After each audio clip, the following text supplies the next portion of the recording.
a mi lado tenemos a Martín Acosta, que es coach de entrenadores de hockey y rugby y coach de jugadores de handball de manera individual en el Club Tigres. ¿Cómo te va? ¿Qué tal, chicos? ¿Cómo están? Bueno, bien. Pero si te podrías acercar un poquito al micrófono. Ahí va, bueno. Ahí va. Nuestra pregunta para empezar es, ¿cómo fue tu acercamiento al coaching y qué fue lo que te motivó para dedicarte a eso? Bien, hace ya unos cuantos años, mientras trabajaba como profesor de educación física o entrenador, algunos amigos que estaban haciendo la carrera, la formación como coach, se acercaban con esta oración: vos tenés que hacer esto. Porque nos conocíamos, porque veían determinadas características que vinculaban con el desarrollo de la formación de coach. Bueno, después de varios años y de empezar a querer hacer otras cosas, de haber tenido un gimnasio y empezar a querer alejarme un poco de poner tanto el cuerpo, me decidí y empecé. Y la verdad que estos amigos tenían razón, me sentí muy cómodo estudiando. Y lo primero que me pasó fue ir a la primera clase con el cuadernito y la lapicera pensando que iba a ir a tomar apuntes, sí, como en cualquier formación, no, y absolutamente nada que ver. El encuentro del coaching resultó ser que era conmigo mismo y no estudiar y tomar apuntes. Y eso fue lo primero que me dijo: esto tiene que ver mucho con una búsqueda personal que venís haciendo hace mucho tiempo, y la manera de vincularlo con lo que me gustaba, que es el deporte, la formación. Así que así fue como llegué al coaching. Vos hablabas de las características que uno tiene que le da quizás, que la gente nota que puede llegar a tener una persona como coaching. ¿Qué características crees que podrían formar un buen coach, un buen entrenador? Bien, lo primero que te diría es que no son características como condición sine qua non. Claro. Cualquier persona se puede formar y adquirir lo necesario para trabajar como coach. Lo que yo creo que veían en mí estos amigos que también eran, yo me daba cuenta que me querían mucho y me empujaban, yo supongo que era por ahí cierta facilidad para comunicarme, esto que me fue dando también el profesorado de educación física y muchos años trabajando con chicos, adolescentes y adultos. Entonces, cierta manera de comunicarme, cierta manera de vincularme a través de esta comunicación con las personas. Yo estimo que fue eso, y creo que si tenés estas características, tenés una pata importante del trabajo como coach, teniendo en cuenta que el coach fundamentalmente, o lo más importante que hace, no es hablar, sino escuchar. Entonces ese es otro elemento, ¿no? Sí. Una buena escucha y una escucha lo más atenta y activa posible. Sí, Martín, ¿y vos condensarías esto del coaching con una palabra como liderazgo? Wow, sabes que esa palabra ha sido parte fundamental de los trabajos que fui haciendo como coach. Yo no sé si es la más importante. Lo que sí te digo es que el liderazgo, así como el autoliderazgo, o tal vez un poco más, es fundamental. Es fundamental por dos motivos. Primero, porque empezar a reconocer ese autoliderazgo en uno, con todo lo que conlleva, ¿no? No es solamente, no, sí, autoliderazgo, tengo que hacer esto. Desde lo teórico hasta poder llevar eso a la práctica, es un camino y un proceso que para algunos es más simple y para otros un poco más complejo. Pero sí te digo que es importante para poder transmitirlo y para poder vivirlo. Esto que les decía al principio, lo que te pasa con el coaching es que de entrada te encontrás con que no vas a notar, te tenés que meter para adentro. Claro. Sí. Entonces, una vez que haces ese camino, podés reconocer en el otro también. Entonces, facilita. Y en esta idea de encontrarse a uno mismo, ¿cómo manejás, por ejemplo, el tema de los egos, no solamente con los entrenadores, sino en el tema de los jugadores? ¿Cómo se maneja eso? Y hoy por hoy, por suerte, se está hablando y se está tratando bastante los egos, porque en el deporte particularmente existen y están muy presentes. Yo trato de encontrarme con los entrenadores o los deportistas desde lo más primario que los llevó a hacer eso. Desde, si hoy sos un gran jugador de handball o de rugby o de hockey o de fútbol, ¿cómo llegaste ahí? ¿Qué te llevó ahí? Esa pulsión casi de niño, de amar el juego, ¿no? Es una buena forma, a mi modo de ver, de ese ego que está ya enorme, donde no, Sí. a mí qué me van a venir a enseñar, qué curso de entrenador voy a hacer, ¿no? Sin ningún tipo de alusión personal. No. Bueno, pero ¿cómo llegaste acá? No, porque yo empecé a jugar a los 8 años. Bueno, ¿te acordás Sí, cómo era? Mm. Bueno, ese es Claro. como esa idea de buscar lo más sensible de uno de adentro. absolutamente. Lo más sensible, lo más primario, lo más básico. Sí. Claro. ¿Sí? Lo más simple también.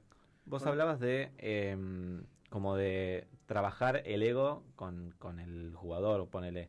¿Cómo lo tratan? ¿Lo tratan como psicológicamente o vas como uno por uno a hablar de eso? Mira, depende el método de trabajo que tengas y el acuerdo también. Yo en el TRC, que aprovecho para mandarle un saludo a toda la gente del TRC, que es un club maravilloso que tiene una gran particularidad de que todos aman ese club de una Sí. forma hermosa. Yo trabajo con los entrenadores de manera individual, Mm. pero Sí. cada 45 días hacemos un encuentro con todos. Entonces, en la conversación uno a uno lo tratás, si aparece el tema del ego, Claro. si no aparece no, de manera más personal. Sí. Y si no, lo trabajás con dinámicas, de manera que ellos participen. Ten en cuenta que yo no soy psicólogo, lejos estoy de serlo, y de que alguien me confunda con psicólogo, no porque no me parezca bien, admiro, pero la formación de un psicólogo es muy compleja o mucho más completa o más grande que la de un coach. Claro. Es bueno, también has hablado mucho de llevar mucho a la teoría a la práctica, creo que es algo muy, que digo, tenés muy aplicado. Y bueno, una de las cosas que hablabas es, o sea, de que la, la motivación es eso. La Bien. motivación, o sea, no tiene que ser, o sea, solo por sí, o sea, no alcanza, sino que llevarla justamente a la práctica. ¿Podrías desarrollarte al respecto un poco de eso? Absolutamente, absolutamente. Hay una cuestión que yo le digo a los cartitos de Facebook. Mm. Ujú. Los cartitos de Facebook te dan un montón de recetas muy buenas de cómo vivir, Sí. podría ser, Sí. Sí. y están buenísimos. Ahora, después uno tiene que hacer un camino para dejar de teorizar eso y entenderlo de manera teórica, a llevarlo a la práctica. Está buenísimo que saber que si te levantás todos los días a las 5 de la mañana a entrenar, el día lo vas a encarar distinto, hormonalmente tu cuerpo va a estar distinto, absolutamente distinto, y un montón de otras cosas. Ahora, después te tenés que levantar a las 5 de la mañana, Claro. y eso ya no es tan fácil. Mm. Más fácil decirlo que hacerlo. Por supuesto, y eso aplica, a mi modo de ver, a todos los aspectos. Y si querés mirarlo un poco más allá, no solamente de la vida de un deportista o de un entrenador, de la vida, Sí. de un empresario, de un docente, de un alumno, de un estudiante, de una mamá, de un papá, de un ama de casa, de un amo de casa. Acabo de inventar una palabra. Sí. Pero Más o bueno, menos. para que se entienda. Sí. Y ese es el laburo. Para mí, ese es el trabajo donde dejamos de entender algo de manera teórica, como decías vos, y me tomo el laburo y pongo el cuerpo para llevarlo a la práctica. Y por la parte de esto de, no sé, digamos, de la frustración, ¿ustedes cómo van manejando eso? ¿Tienen incluso, diría, objetivos a conseguir así como a corto y mediano y largo plazo? La frustración es otro tema, como el ego, ¿no? Sí. Y que últimamente los deportistas están como menos adaptados a la frustración. Dependiendo cada uno, es un tema que se trabaja de manera muy personal. Ahora, la formación de objetivos ayuda a la gestión de la frustración. ¿Por qué? Porque el proceso, entender el proceso de entrenamiento o de un campeonato o de lo que sea, como etapas en las cuales va a ser muy difícil que no tengas que saltear ninguno, no tengas...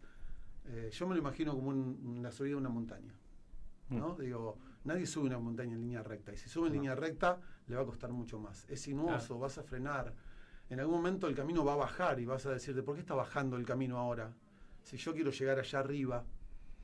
Bueno, es eso, el manejo de la frustración es comprender un poco esto, y se trabaja así.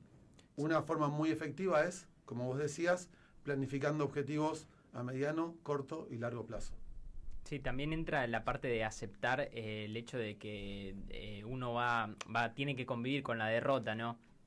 Totalmente, claro. Y que, digo, ya se escucha mucho y ya lo sabemos, y los deportistas lo saben también.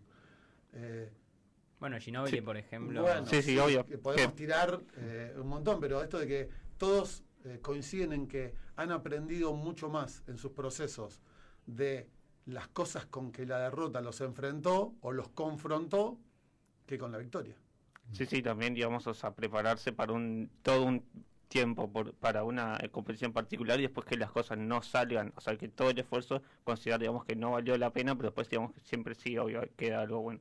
Claro, pero socialmente estamos como, o nos han entrenado, y algunos han podido no ser atrapados por esto, y otros más y otros menos, para ganar, ¿no? Como dicen, el otro día escuchaba un podcast o un video, Messi es menos ganador o menos exitoso por haber ganado o no la Copa del Mundo. No.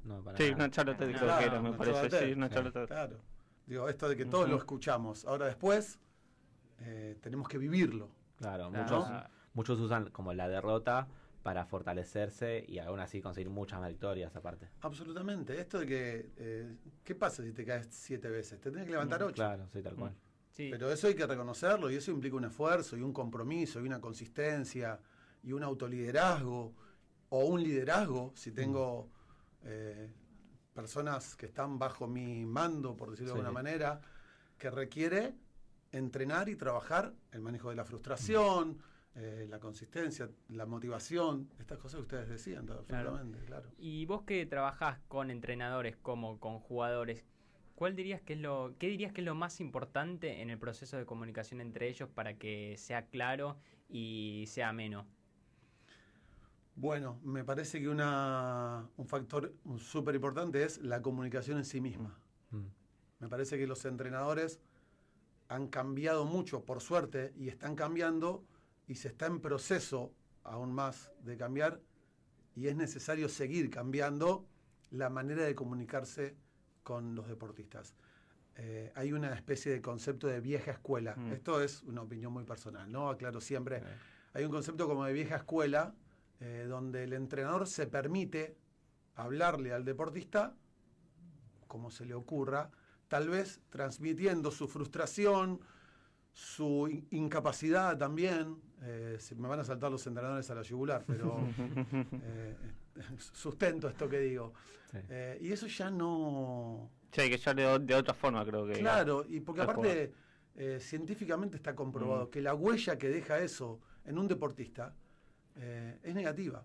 Ahora, si el entrenador tiene un vínculo con ese deportista que sabe que sí, en medio del partido, lo que sea, un grito lo va a estimular, está buenísimo. Pero eso requiere un vínculo y un trabajo en ese vínculo para que el deportista interprete lo que yo le estoy diciendo, si lo insulto, para que se despabile. Claro.